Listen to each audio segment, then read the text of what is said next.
Hello and welcome to L&D Done Right. I'm your host, Gil Williams. On this podcast, we talk with some of the world's leaders in learning. Today, we are taking a little bit of pivot. It's going to be a little bit different today. As usual, I'm not the star of the show. Those are my guests. And so in this pivot, we're going to talk to a gentleman that is focused on learning. He's been in higher education. He's been in a whole bunch of different things, but he's specifically got a passion in carbon neutrality. And so he's taken the education in the background and really started to reinforce that passion. And I'm super excited to hear how he's taking online learning strategies from that perspective and helping people learn more about carbon neutrality, net zero as a whole. So I will pivot it over to my friend, Mr. Single T, Scott Bears himself. Scott, say hello to the listeners. Thanks, Gil, for having me. I'm excited to be here. Vibing off your energy right now. Let's carry that through. I love it. Yeah. So for those who are wondering why I call him Single T, I've never met another individual with the name Scott that spells it with one T. So Mr. Unique himself over here. But Scott and I have had the pleasure of working together for a little bit now. I obviously very lucky to be able to say that CD2 and your organization partner together and delivering this online education for carbon neutrality. I think it's fantastic work that we're doing. It's very mission driven, and that's what we do here at CD2. But we're not here to talk about that, about us. We're here to talk about you. I'd love if you can start us off. Just tell us a little bit about yourself, right? I mean, where are you from? What do you like to do? And how did you get here? Yeah. Thanks, Gil. And I think we should plug CD2. Excellent organization. Couldn't be happier to work with them on Net Zero Academy, and I'm really excited to talk about it. So a little bit about myself. Me and my wife and our golden doodle Griffey live in Seattle, Washington. If you're watching this on video, you could probably see the gray coming through the window, which is not uncommon out here in Seattle. So currently, I work for Nelnet Renewable Energy. I lead the team that is deploying Net Zero Academy, which we'll be talking about a little bit more. Been with Nelnet for a couple of years. Before that, I worked at Yale University for 4 years. And the majority of that time I was in the sustainability office. So helping to implement best practices around sustainability, carbon neutrality, kind of taking Yale, this prestigious school that is known worldwide, and trying to kind of have them walk the talk, if you will, right? Take those beliefs about sustainability and wanting to serve it as an example and putting it into practice throughout campus. Okay. Well, first and foremost, there's definitely a fourth member of the family that we need to call out. I mean, you definitely have the best mustache this side of the Mississippi. So that is always tagging along. Thanks, Gil. I'm gonna make fun of myself here. If you know me personally, you know that I'm never shy to give myself trouble.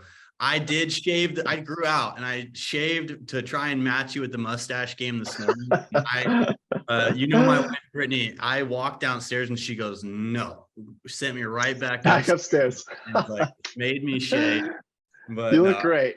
Yeah. You look great. I had the opposite issue, right? So I've had my mustache since college. It's been a long time. And when I met my now wife, Marcel, I was like, you know what? I think I'm going to shave it. I think I'm going to see what I look like without a mustache. It's been years. So I shaved it. I come out of the bathroom and we're both like, yeah, you're going to need to grow that back. My face, for some reason, requires a mustache.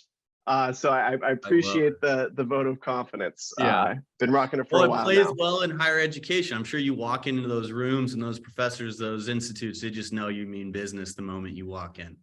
It can be commanding. It can. I can't deny that. I love it. So walk me through it. You're coming out of college. You decide, hey, I'm going to go work for Yale. You get in there. What kind of drove you to take a different leap, right? So you're looking at the different experiences. What's shortcomings in that seat? Where are what am I trying to do?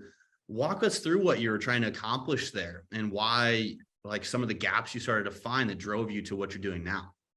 Yeah, absolutely. So my career has taken a lot of twists and turns. So I'll try to keep it as tight as possible. Sure. So I actually went to Yale for graduate school, and I was there doing religious studies for all intents and purposes.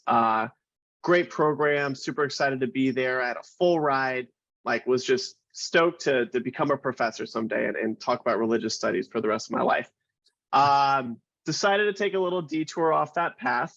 Again, I'm happy to go into more detail if anyone's interested, but basically I started working at Yale University really because my only skills were religious studies. Right? I could read Greek and Hebrew and Aramaic, and I knew all the texts around that area, but I didn't have any real business skills that I could implement in a job beyond the positions that I had before grad school. So when I joined Yale, I was at HR, Human Resources, and I was an administrative assistant. So very important work, but pretty basic. And as I worked throughout my time at Yale, I kind of slowly gained some skills, worked my way up, gained some skills, worked my way up. And I was actually on a trajectory before I worked at the sustainability office. I was working at Yale Medicine, and I was a technology trainer. So if anyone knows the technology Epic, which is a patient management system for medical institutions, I developed a whole training program and trained people how to use Epic. Took a pretty big left turn from that position to work at the sustainability office. Really, what it was is I've always had a personal passion for sustainability, and tried to go carbon neutral myself a couple times, tried to go vegan a couple times, and have just kind of been on my own journey in terms of how I want to live my life more sustainably. And I decided, I think that was around 2018, that I think it's time for me to align my career with my passion. Take this passion for sustainability and put more effort and more direction behind it, which is how I ended up taking the job at Yale Sustainability. I was the outreach manager there. So while I was at Yale, and I think most relevant to the conversation around Net Zero Academy, we looked at developing a sustainability literacy program for staff members at Yale. We had this sustainability leaders program by which staff members in each of the departments within Yale would try to implement best practices around sustainability. Maybe it's as simple as installing occupancy sensors so the lights turn off when someone leaves a room, or replacing the non-reusable coffee cups with coffee mugs, little things to kind of make a difference. Well, what we were trying to accomplish at the Office of Sustainability was, can we develop a program that educates staff members about kind of the holistic world of sustainability, right? Because it's huge. It touches every aspect of our lives. And the hope was that we could have some staff members run through the program, take that learning, and then implement it even further in their departments or schools or wherever they sit within the university. And in that sense, every staff member could feel like they were a part of helping Yale reach its sustainability goals, reach its carbon neutrality goals. And it's not just this thing that sits with the Office of Sustainability. Everybody has a part to play to pull that project together.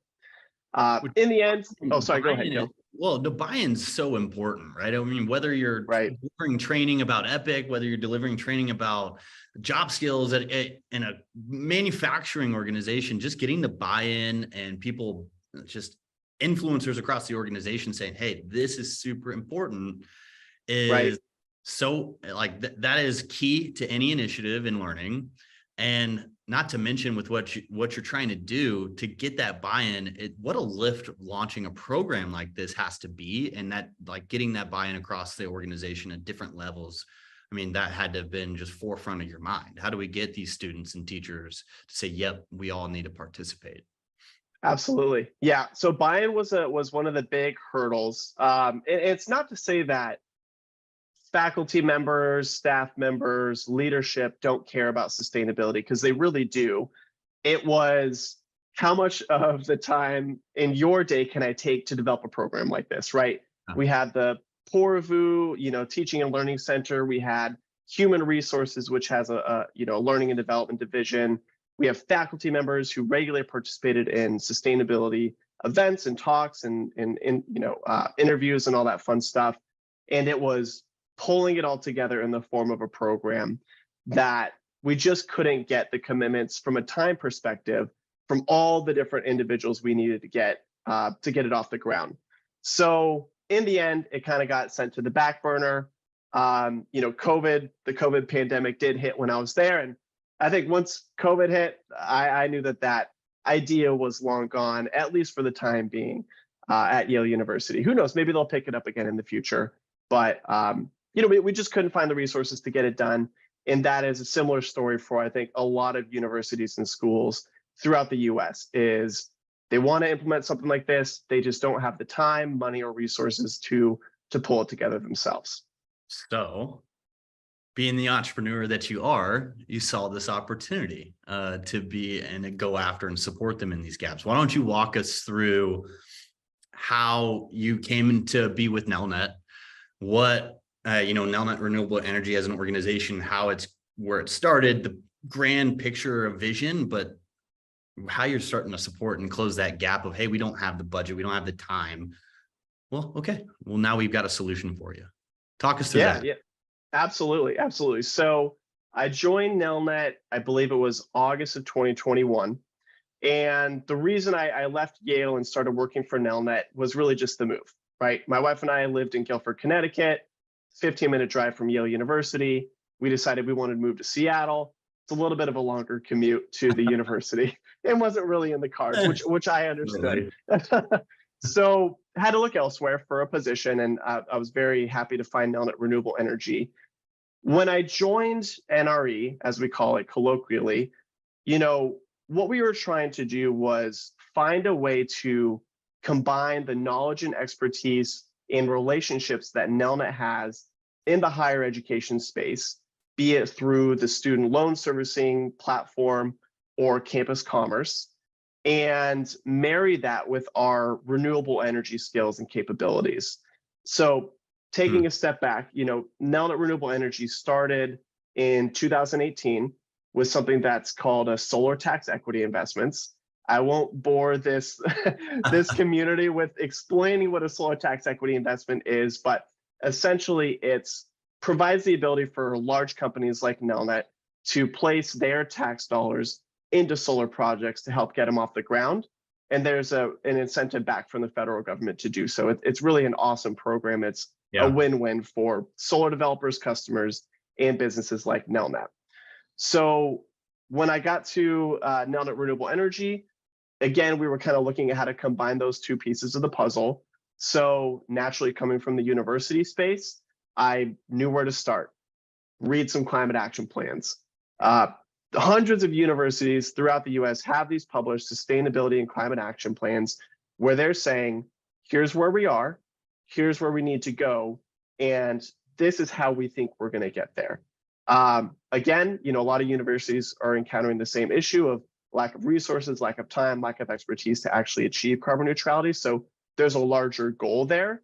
But one of the pieces that kept coming up was sustainability literacy training, right? That same thing we were trying to do at Yale, whether it was for staff members or for students or for the entire university. Schools wanted to be able to measure the literacy of their community around the topic of sustainability, engage them and educate them on sustainability, and then be able to measure again how much they learned throughout the program, if you will, and how much more knowledgeable their community is about the topic of sustainability. Because it all comes down to the same thing, right? We want to create a more sustainable world, and one of the key pillars of that is making sure people understand A, why it matters, and B, how to do it. So that's kind of when the kernel of Net Zero Academy began, as a part of possibly a larger offering to help colleges reach their carbon neutrality goals. And we started having conversations with Gil, you and your team at CD2 Learning. We can go through all that, but I'm excited where we are now. It's been a long time since we had that idea, and we're in a good spot now, I think. Yeah, absolutely.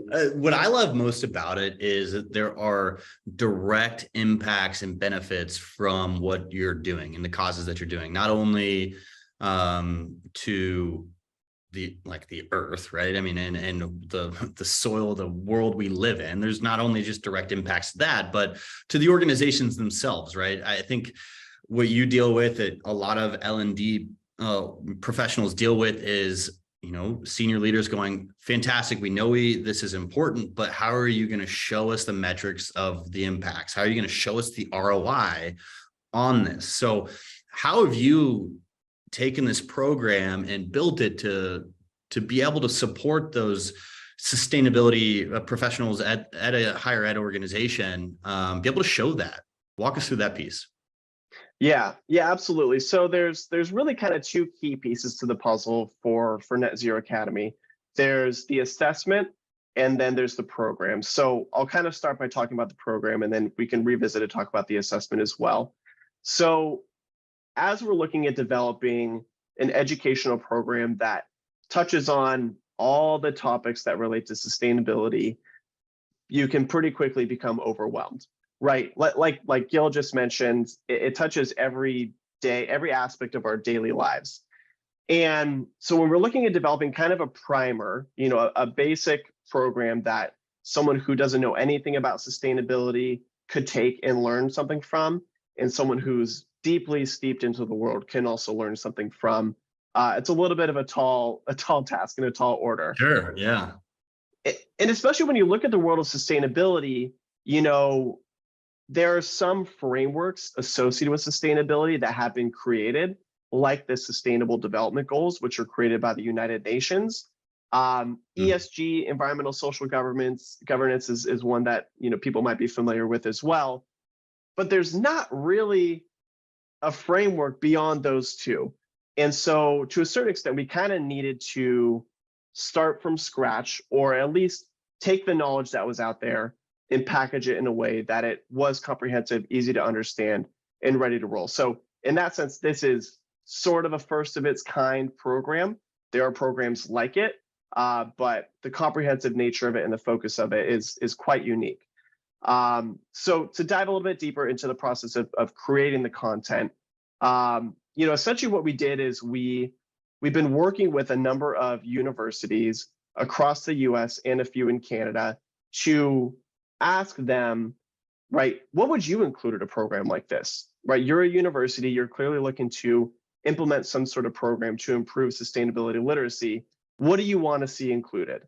And so we started there, right? Develop the framework, pass it along to those pilot institutions, get that feedback, and really work on that kernel together, that outline, that framework, and then build it out from there. And to me, that gives me a lot of confidence knowing that we're creating something that universities want, are telling us that they want, and that they'll be able to implement fairly simply once we get to the point where it's fully developed and ready to go to market. Yeah, I love that. I love that. And what is the accrediting arm that has, because there's a result at every one of these, right? When you're going in, you're helping them earn certain aspects. Bring me up to speed again as far as what is the direct impact that these organizations can say, hey, look, by going through this training, not only are we doing these, but here's what we can show for it. Yeah, absolutely. So I believe what you're referring to is ASHE.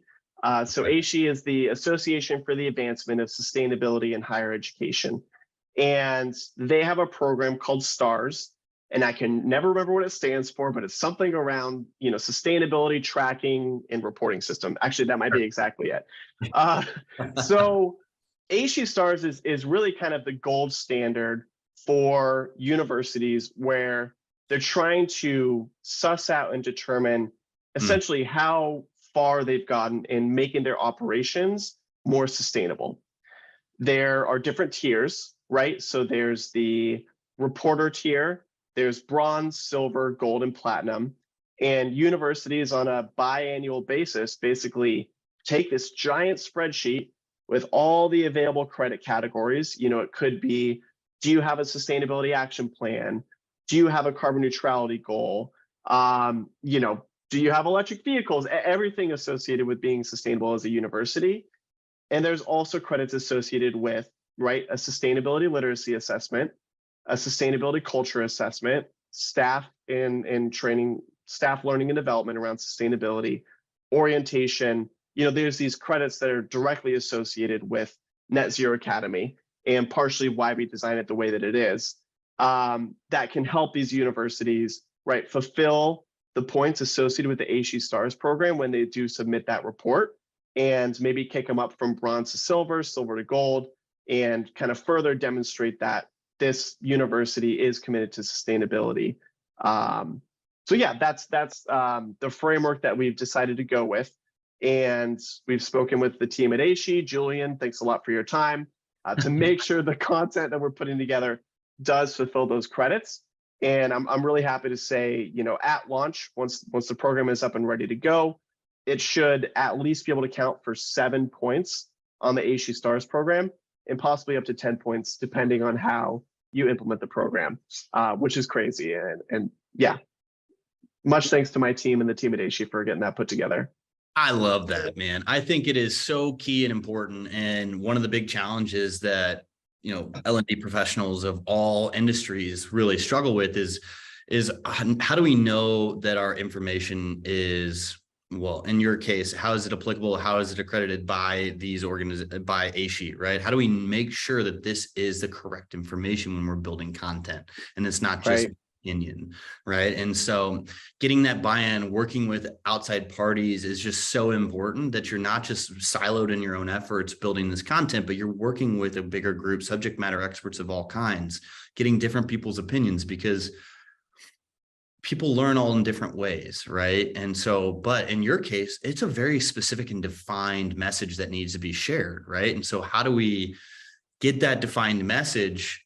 But for you too, when we've been working together with our organization, is how do we deliver that message in a fun way that's not just like monotonous and it's like, gosh, but how do we deliver that through technology or content, illustrations? Like, that is so key and important, that you're working together with people that can have a shared vision together, and it's not just one siloed person, right? Absolutely. Yeah. I mean, like any startup, you want to be able to test it with your target audience. And is this actually what they want? Is this actually what they're looking for? And developing the content in-house, like you said, Gil, you kind of wonder, you're like, is this really what people want? So I completely agree. I would hate to reinvent the wheel. I would hate to develop something that I'm not really sure if schools would want to adopt it or not.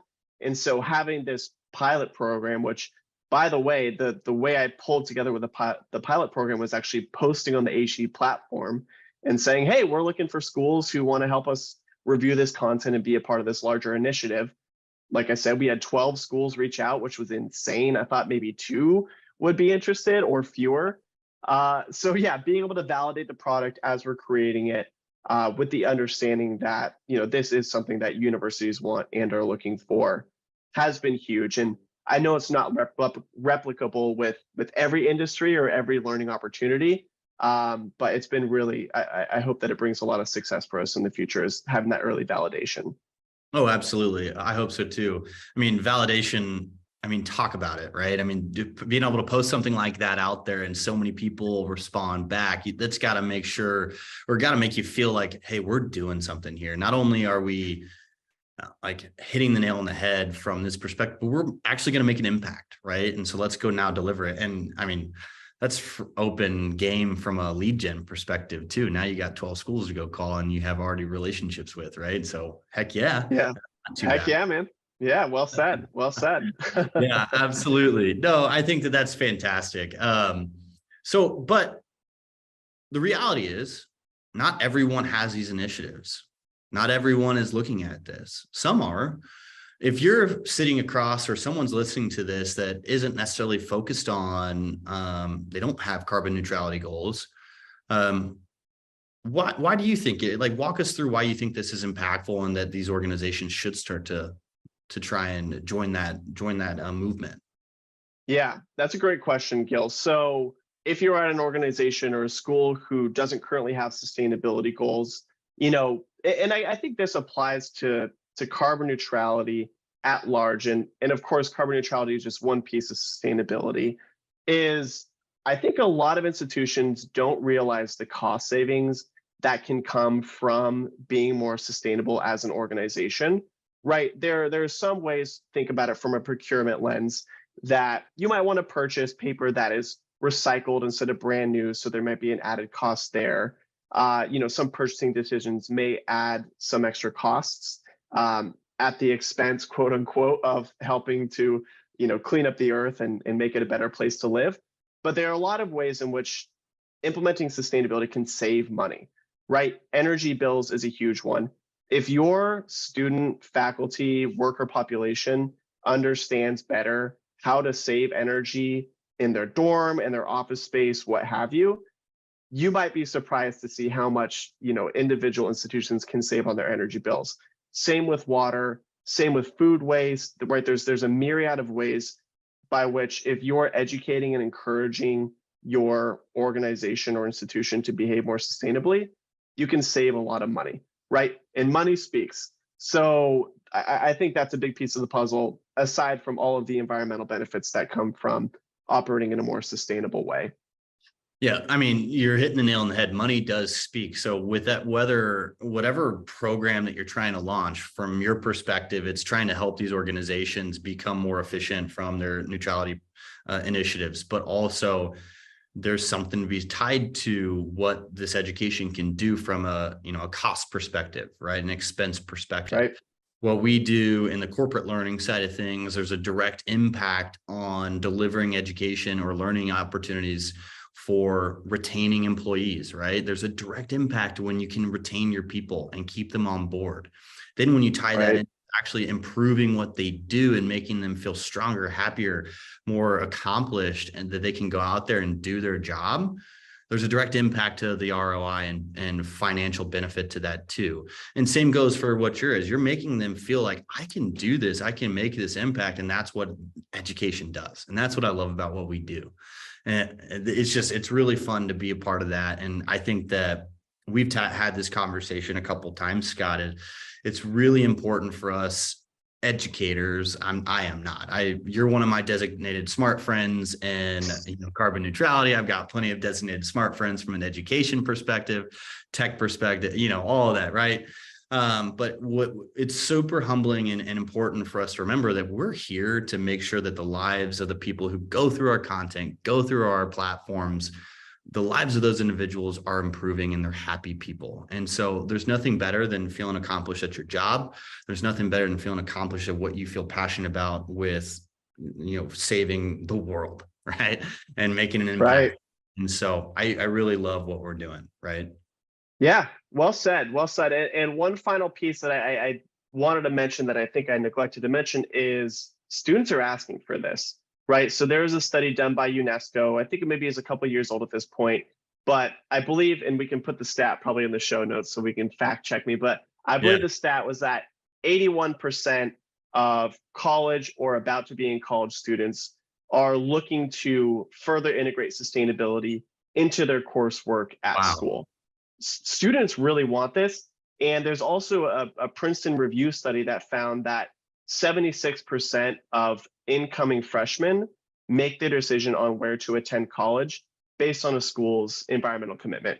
So the younger generation, Generation Z, the students who are about to be in college really care about this and they want to see their university taking action. So students, as your customers, right, you want to make sure that you're fulfilling what they're looking for and providing a good education that's worthwhile. This can help you obviously get there and is a reason to take more action than maybe you are at this point. It's so interesting to see the overlay of what your specific industry of education and what I see on a day-to-day basis, the overlay of a generational shift, right? Gen Z is demanding or expecting things that has never been expected before, right? In the corporate world, I think the LinkedIn study that just went out is that 91% of people or employees or staff, professional members out there say that they'd stay at a company longer if they felt like they were being developed and invested in from a professional development standpoint. Gen Z is requiring this in their education as well. From what you're doing, they're requiring and expecting new and evolved mindsets of learning and what they're learning and investing their time in. It's really pretty interesting to see. It's cool to see that the younger generations are kind of pushing this whole shift of what is expected from a professional and just personal development standpoint. Yeah, I couldn't agree more, right? These are the voices that we need in the room. These are kind of the pushes that we're looking for to to make the workplaces, the universities that we operate in, better places. So I, for one, am absolutely here for it. I think that, those pushes are sometimes needed to get things up and running.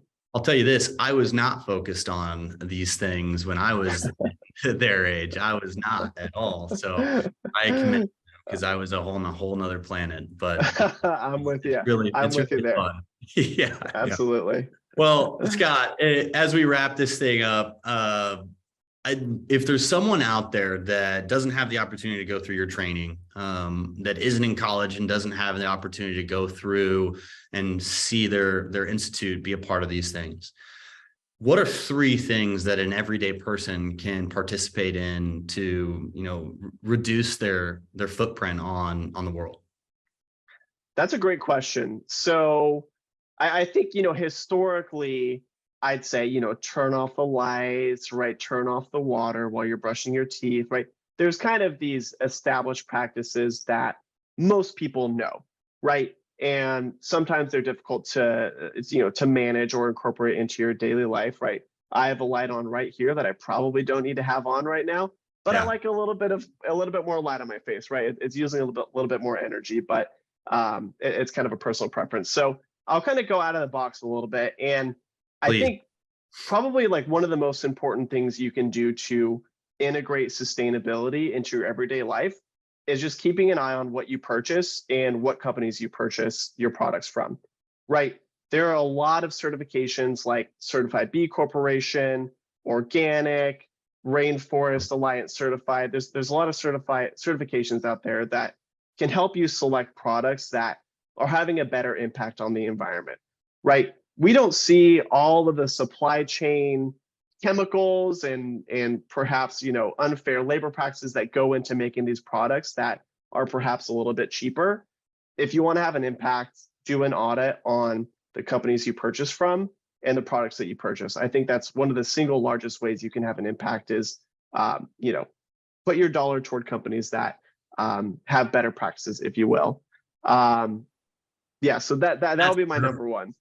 That's perfect. I think that it kind of goes back to that whole argument that we've all heard, and I'm not going to get into the political argument of it all, but the electric car sort of argument, right? Where it's like, yeah, that's fantastic, but all the production that comes up to it, and I don't know whether it's fact or not, but I think it serves a good point, right? Is that it doesn't matter what the footprint or the impact that you're making doesn't start with just you getting your hands on that product. It starts from the beginning, right? And so it's something that's opened my eyes to it. And I don't do enough of the research, and so I'll again call myself out on it. But I think what better way to kind of wrap this up and really not just do the old, by the way, the lights thing. My family, victims of that, you know who you are. And so, well, I mean, it's awesome to hear that. And something that I think that, I wasn't expecting. So thank you for that. I think that it's perfect. Yeah, of course. If you're passionate, and if you're passionate about sustainability or thinking of dipping your toes into the space, there are so many resources online, right? ChatGPT, right? Maybe that's the future. Instead of Googling it, tapping into ChatGPT, right?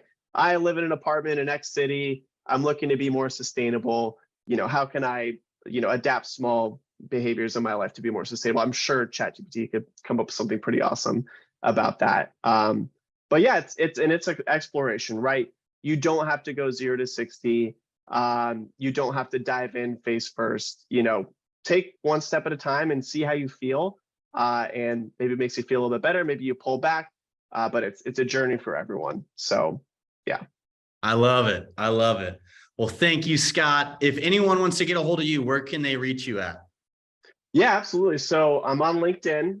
So if you're looking at how to spell my name, like Gil mentioned, it's not necessarily easy. You can find it in the show notes, or I don't know if it'll be in the title of this podcast. Always find me on LinkedIn. Our website, we kind of did a soft launch of Net Zero Academy, is hellonetzero.com. So if you're looking to learn more about our program, feel free to visit that website. And yeah, reach out via LinkedIn or check out our website. I think those are probably your two best spots. Perfect. Thank you, Scott. I appreciate that. So you have been listening to L&D Done Right, provided to you by CD2 Learning. Thank you so much, Scott. Thank you, listeners, for joining us. We really appreciate your time.